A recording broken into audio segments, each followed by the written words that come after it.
Saturday night at the movies, who cares what you see?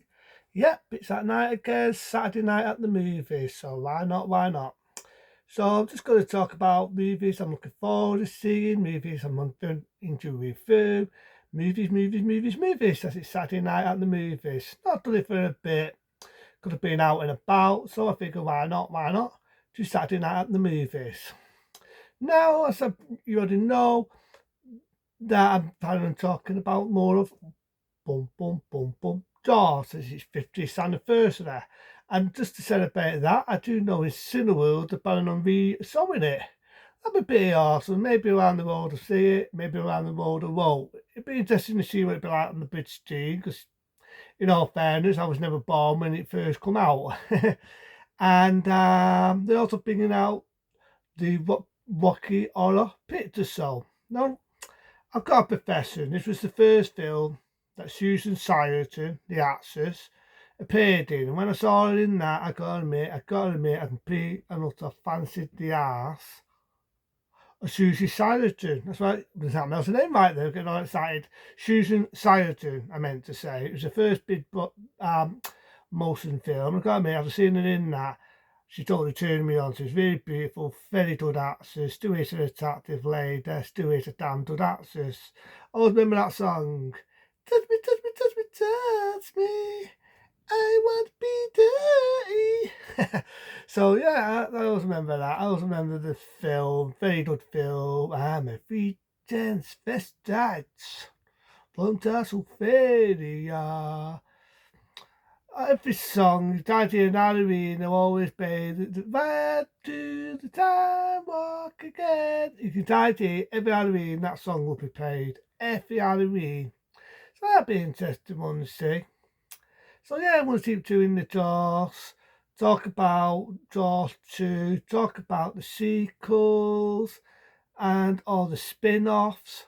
Why not? It'd be a fun roller coaster ride.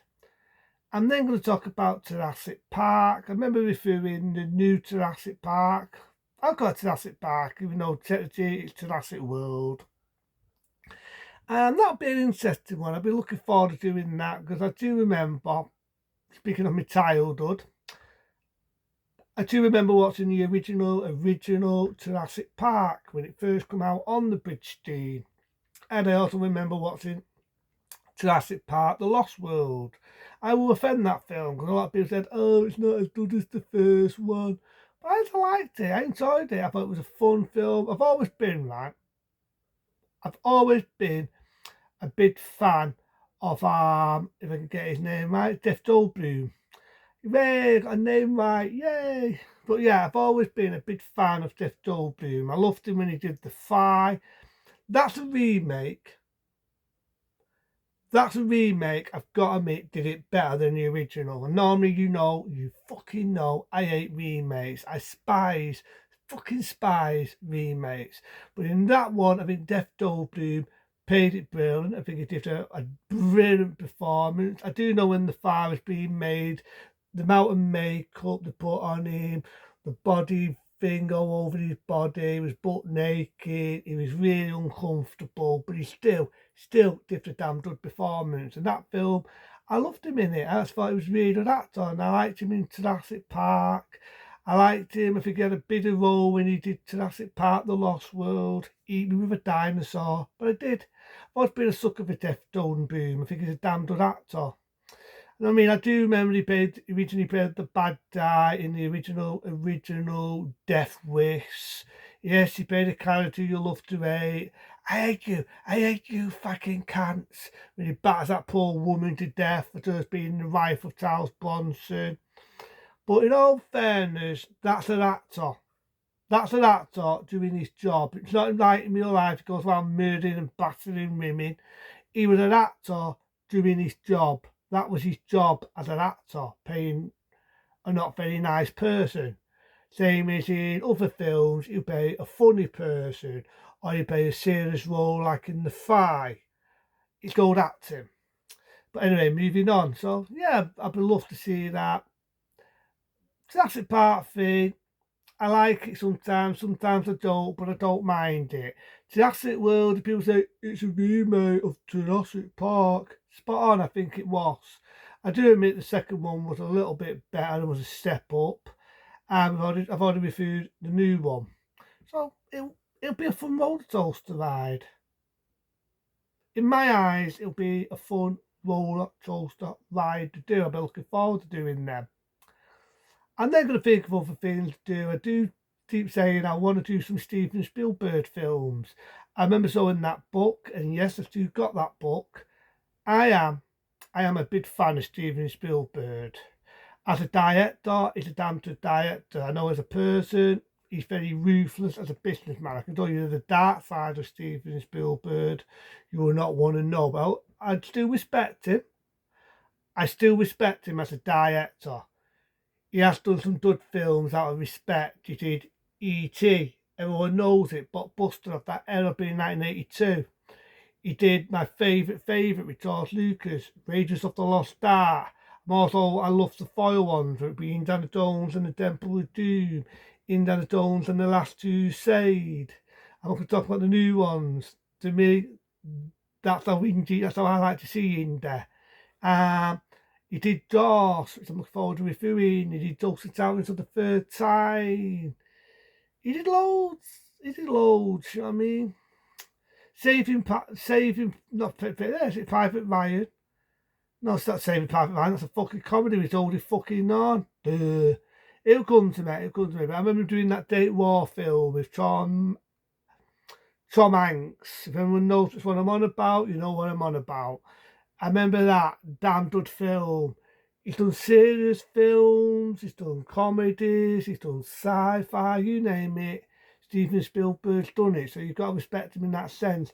There's never been a good director since Steven Spielberg, since George Lucas, since Con Carpenter. You'll never see a good director like that now. Director that wants to take chances and make good fucking films. Say it again. Good films. You'll never see it. Now, there's films coming out at the moment. I do know that they're planning on doing a new Naked Gun. Without Richard Neeson, is it really Naked Gun?